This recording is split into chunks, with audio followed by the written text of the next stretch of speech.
Salut, alors dans cette vidéo, on va analyser les marchés financiers pour cette semaine pour trouver les meilleures opportunités. Donc on va d'abord commencer ici sur le pétrole. Alors sur le pétrole ici, on avait vu les semaines dernières qu'il y avait un range, donc il y a un grand range toujours entre 78 et 72. Donc là pour l'instant on est revenu chercher le niveau le plus bas et là on est à nouveau dans une période de hausse pour revenir chercher le niveau le plus haut. Donc là ça va vraiment se trader comme dans un range, c'est ce qu'il y a de mieux à faire actuellement pour le pétrole. Si on regarde ensuite l'or, alors sur l'or on a eu une baisse, on a cassé le support ici sur 1940, donc on est parti à la baisse. Là on voit ici qu'on est en train de repartir à la hausse, donc on est en train de marquer une correction haussière, donc là ça peut être intéressant. On peut revenir sur 1940 pour peut-être prendre des positions à la vente, pour ensuite viser 1880 qui est le niveau le plus bas ensuite. Donc là on est vraiment dans une dynamique baissière, donc pour l'instant on va rester baissier, mais à court terme on est haussier, donc en correction. Ensuite sur le forex avec l'euro dollar, alors là on avait eu pas mal de stagnation, on a eu un beau mouvement il y a 2 semaines. Cette semaine on a eu beaucoup de stagnation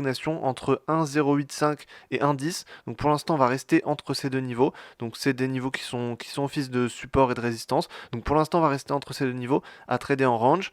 Sur le GBP USD, on a à peu près la même chose ici, où on a un niveau de support ici qui est assez intéressant à 1,26, donc juste ici, et on a un niveau de résistance qui est intéressant également sur 1,285. Donc pour l'instant on est entre ces deux niveaux, on va pareil traîner en range, même si on a une dynamique qui est plutôt baissière ici. Ensuite ici sur USD CHF on a que du range ici, sur USD Yen c'est intéressant, on est toujours haussier, donc la semaine dernière on était haussier également, là on reste toujours dans cette dynamique à la hausse. Les prochains niveaux à la hausse, ça va être 147 et ensuite 150. Donc pour l'instant, on reste dans une dynamique bien haussière ici. Donc on reste de toute façon très haussier sur USDN, mais c'est une paire qui est intéressante également.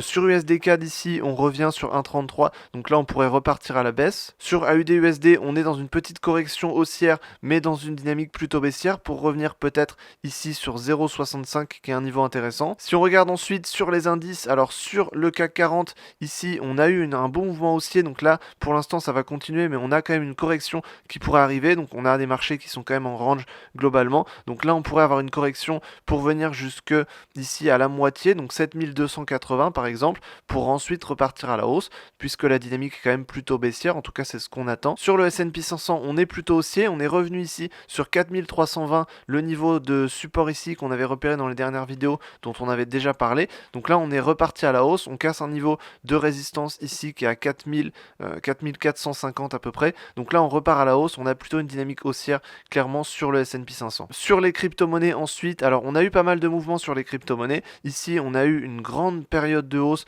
Donc on a eu un grand bull run qui était assez court finalement. Donc c'était la semaine d'avant. Ensuite, cette semaine, le marché a vraiment rangé. Donc il n'y a pas eu grand chose de possible à faire si on prend des tendances. Donc sur le Bitcoin, pour l'instant, ça stagne. S'il y a des mouvements possibles à la baisse, il faudrait qu'on casse ici le niveau des 30 000.